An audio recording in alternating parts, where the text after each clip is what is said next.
anigoo ah Xudayfa Daawud Yuusuf oo ka tirsan ururka Al-Shabaab gaar ahaan qaybta qaraxyada ee gawaarida ku xirtay. السلام عليكم ورحمة الله وبركاته. soo dhawaada insha Allah taala waxaan idin soo gudbin doonaa warar degdeg ah oo hadda naga soo gaaray magaalada Muqdisho.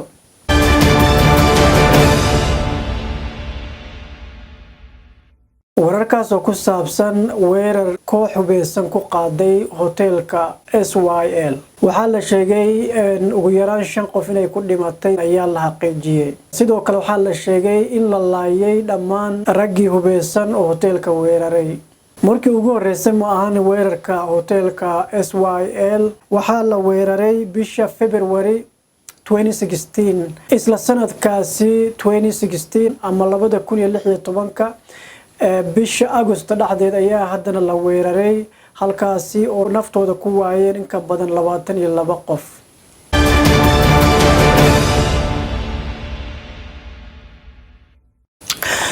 daawadayaal weerarkan intuusan dhacin ka hor wiil dhalinyaro ah oo isku dayayo inuu weerar fuliyo ama qaraxyo fuliyo ayaa magaalada Muqdisho lagu qabtay. kadib gacan ayaa lagu soo dhigay bal wiilkaasi oo la wareysanayo hadaladiisa kooban ku soo dhawaada daawasho wacan.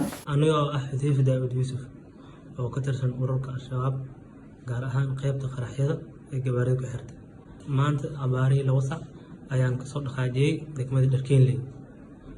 markaa ka soo dhaqaajiyay waxa watay bambada gaari loo xiray. waa soo baxay waxa imaaday beerta cabaar joogay. markaan joogay waan baxay oo aaday isgoodka Banaadir.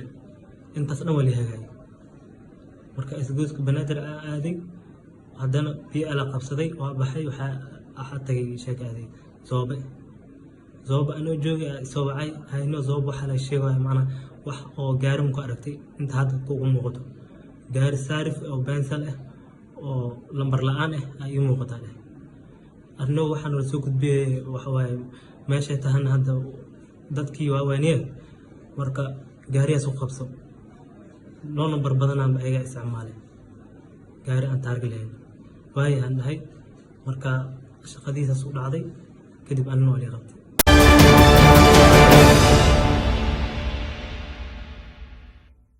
ilaahay ayaa ka badbaadiyay ummadda Soomaaliyeed weerarka hoteelka SYL lagu qaaday. khasaare ama inta naftooda ku waayay in ka badan ayaa naftooda ku waayay lahayd hadduu qaraxaasi ku guuleysan lahaa.